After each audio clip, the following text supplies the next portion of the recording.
Well, you will feel nervous, but I will make you this promise. If you are feeling nervous about your test, it's the build-up. It's the thought of it. Yeah. Could we please ask you a favour? Now, currently, only 25% of our viewers are subscribing.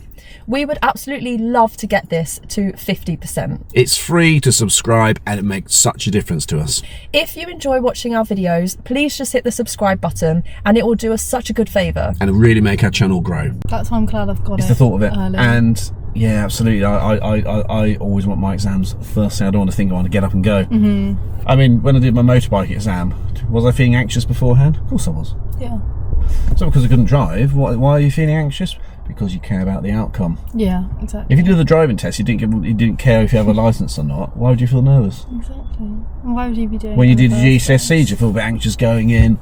But think back, you thought, oh gosh, it's nearly 9 o'clock, and it's 9 o'clock. Turn the paper over, you see the answer questions, and you feel happy about it, or happier. So literally, within 2 minutes, you just got to be very careful the first 2-3 minutes that you don't do anything daft because of the effect that adrenaline does to your body. It either speeds you up, makes you hesitant, or it's freeze or freeze. It's basically that freeze or fight or flight, freeze. So there's no point saying don't be nervous. Please expect it. Yeah, I know that I'll be nervous. It's all part of the process. Yeah. Don't mistake it for, oh shit, I can't do this. Because you can. You wouldn't be going to test. Exactly, and you wouldn't say. I wouldn't put you forward to test with my name on the side of the car if you didn't drive. Yeah, like if you didn't think I was capable of passing, well, it's not passing. Are you capable? I've got you to a stage where I know that you can drive confidently and independently without any supervision. So you're driving, you're not finding out on test day whether you can do that. We've decided that, and we know what test we've brought you to, and I think that's the right. By now I'm projecting ahead just based on my experience from what you're going to do now, and you've got private practice in. You're going to be more than ready for that test date, and I project by then, projecting ahead to that moment, you'll be a safe, confident, independent driver. Yeah. So the lesson before, or a couple of lessons before, I would think, oh, do you know what? I'm going to lie in the back, have a bit of a nap. Can you drive me to, I don't know, drive me to Thorpe Park when we get there, Em? And if I was happy doing it, then you're driving to a standard because what if you can get through a test and not be ready for the road on your own or be independent. You fluke it. It's only 40 minutes. You could go down that slip road. There's nothing on the dual carriageway. Have you been tested on busy slip roads? No. Come to a roundabout. There's nothing to your right. Have you been tested on roundabouts? No. The lights stay on green. Have you been tested on how you react to an amber light? No. You're only tested on what you tested.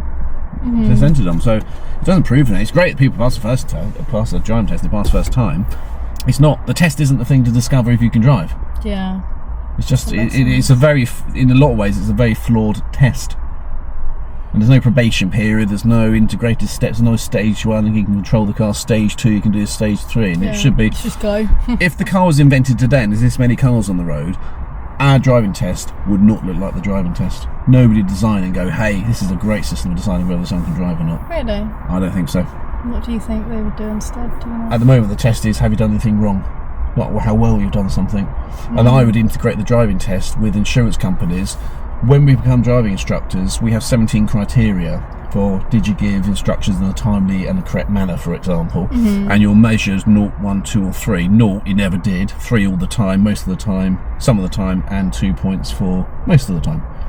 Now you could do that into meeting and passing, junctions, observations, and you can mark it 0 to 3. So a pass is a given, but let's say you passed, you could say you passed with 80 out of 100, you got a grade A, and with that grade A, insurance company would reflect that and give you a much better premium because you passed with an A, and that would encourage people to really train, not just get through a test. And then make an incentive from that and make it a positive thing. The fact you can drive should be a given on the driving test. It's how well you did it. And I think that makes sense. But our driving test, DVSA, is just it's a safety test. Going, oh, did you do anything wrong? Not how well you did. Do something wrong. Were you mediocre for 40 minutes? Were you just about? Did you reach a minimum standard? That's all right then. So it needs to be more of an assessment. That's what I think. But we are where we are. What do you know about the driving test, Em? What happens? It's now magically your test day. 30 minutes, 38, 40 minutes. 30, 40 minutes. You know what? I actually don't know a huge amount. I know that I know you start here and you finish here. Well, what we do, what time is your test? You got a manoeuvre, it's at 9:07. I know that because I swapped it this morning. I know you did. I should know that. That was three-way swap, that was. Three-way swap. Oh, on my poor little brain at 9 o'clock this morning, trying to work out everyone's things from WhatsApp messages and things. Thank you. Thank you, DVSA, for being sat on the lovely Catherine at the DVSA, who's like, she should have shut Richard. So your test, I swapped with Rebecca's one, and Rebecca kindly moved their student out to 2:32. That same day? Yeah. Oh yeah, because I remember. So I've still got one at 2 o'clock, and I've got additional one, your one at 9 o'clock. Brilliant. So you got your test. We know it's at 9 o'clock. Yeah. We know it's at 7 minutes past 9. What we do is on this test centre, you don't go in the car park until 10 minutes before. Yeah. Some test centres are 5 minutes. I don't go into that waiting room until, on your test, 6 minutes past 7. You do not want to sit in a room thinking about things with 6 other nervous people. It's like contagion. It spreads, it grows, it's awful. So we literally, and believe me, they're not coming out early. So then at 7 minutes past 9, we just get in there, 7 minutes past 9, they'll come out and say, Emily, and you there go, hello, like that, and you present your provisional licence. Yeah. To them, motorbikes, they're doing the what twos. Oh, bless them. And they'll say, Emily, whoever it is, whichever examiner, 6 at a time, go out at this test centre per hour. Yeah. Okay. Take your card, have a look at you, your face flashes up on their tablet to make sure you are who you say you are, and they go, right, that's fine. A couple of questions, and the declaration, to say that the car you're presenting to test is insured and for the purposes and fit for purpose of the test. Yes, it is, of course, it's going to take my car. And you have been a resident for 185 days in the UK. Yeah. Yeah, good. Why 185? I don't know. Yeah, why would you know? I'm sure it's 185. I'm sure that is what it is. Yeah. Okay, 2 questions you have to answer. Number 1, do you want anyone to accompany you on your driving test today? Yes. Me? I'm coming, am I? Yeah. Woo. And excellent. I so much like that as well. I prefer doing that. Yeah. Because I get to see what you've done. You can sit in the back and if just you be like, weren't, "Oh." no, I don't do that. I have to sit there like this, Oh gosh. motionless. Oh God, actually. Number of times I got told off for doing blind spot checks and things like that. I said, stop doing that. So I sit in the back there, and I get to see any new test routes. I get to see your test, and I get to mark it, and making sure I'm marking more consistently with the examiners are as well. So your test day experience, because my mock tests is better because people in the past have allowed me to come out on the driving test. So they've kind of done one for the team, and me coming at you, it makes next generation coming through. Yeah, you improve from it. Absolutely, I improve from it as a person as well. The other question would be, do you want your examiner to hear your feedback at the end? Well, right, make your way out. They always walk. They're after you, and they'll watch you walk out there. It's like a protocol to watch you go out there. You get to the edge of the test centre door. The car park over here, coincidentally, is about 20.5 metres, so you just ask to read the number plate from, they'll know which car is yours, obviously. Yeah. And you ask to then, okay, get in the car, they'll do an inspection of the car, little, like, are the wheels bowled or anything, chipped windows or anything that's obviously non-roadworthy. Yeah. Get in the car, write my details down, and then explain the test. Would you like me to explain the test today? And they go, yeah, you'll be driving for 40 minutes, driving in front of different road types. Always follow the road ahead at all times unless the road markings or signs tell you otherwise. I'll give you directions left and right in good time. Okay. They'll explain that you'll be doing an independent section, and probably explain that moment will be the sat-nav or the, I'm talking about. How do they put a sat-nav on? Yeah, it's this one. Follow it. Yeah. Okay. It's the TomTom Start 52. Wow. Brilliant. I've never seen one of those in my life. It's awful. Jenny. Can you not just like connect up Google Maps, do you think? No, how these thing about these ones is they record the route.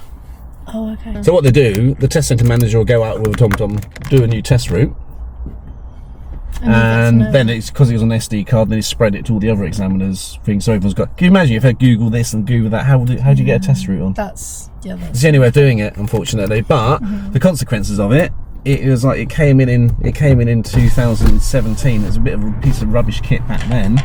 and it hasn't got any better. It's not like a fine wine that's been put down. Does not improve with age. So it's a bit clunky. What we will do with this, which is a very good idea, is to further down the line follow it. You might even follow it home today, but turn the voice off so you can just see the picture and follow it by the picture only. Okay. It has a horrible habit of giving very late directions. And when we go up to the A14 up there, junction 9, it doesn't give the direction to go whatever, second exit, fifth exit, until you're about 50 metres away from it, and it's too late to come across. So you just gotta know. So it's caused so many problems. Really? So you need to have a look at it, and what a great tip is for the junction 9 to start off with is to memorise the 4 routes it goes. So Huntingdon, second exit Wellingborough, third exit Pytchley, fourth exit Midlands, fifth exit, 2 and 3 on the left, those 2 on the right. So if you hear the word or go to head towards Pytchley, you don't have to look at the planning board. You know it's going to be the right hand side fourth exit. Just get that first, because you still have that bit of adrenaline getting out your system. That's where it goes wrong. So yes, we don't ride for a test, but because you're nervous, we need to do a couple of things to help you to redress the balance of the effect of the detrimental effect of having your nerves. So you do little tips like that to help you with that. There we are. So you've been told you'll be doing sat nav, and also been told you'll be doing a reversal parking manoeuvre, maybe an additional emergency stop. Yeah, the emergency stop I've heard about those. You just stop, don't you? Do you know what a brake is? Yeah. Do you know how to hit it hard? Mm-hmm. Do you know what an emergency is? Do you know when you would stop for an emergency? Yep. Imagine the child ran out. Exactly. Got it. So get over it. Don't even do it until the end. Really, is that insignificant? Yeah. 1 in 3 tests will have that as an additional exercise, not a manoeuvre. Oh, okay. So but it's not something that's everyone has to do. Only 1 in 3. Okay. Interesting. So it's a bit of a hangover from the old days. When these days you've got ABS braking. You can't skid a car. In the old days, you had brakes would lock up. You have to use what's called cadence braking to control the car. So you're literally pumping the brakes, it doesn't skid and locks. So the only reason you've got ABS braking doesn't stop you any quicker. It just means you can actually steer. Yeah. Whilst you get around. Then they told you to do 2 safety questions. The first one's a tell me question. So can you tell me please, Emily? And the question would be, can you tell me how the brakes are working before you set off on this journey, as you set off on this journey? And you tell them that you would test the brakes and they wouldn't feel slack or spongy and the car wouldn't pull to one side or another. Okay. Or can you tell me how the indicators are working? And you would say, I can see them all. yeah, put them on, walk around, have a look at the lights. It's that simple. It's really that simple. There we are. Do you want to follow sat nav for your independent section? Or would you like me to give you board signs for this lovely mock test?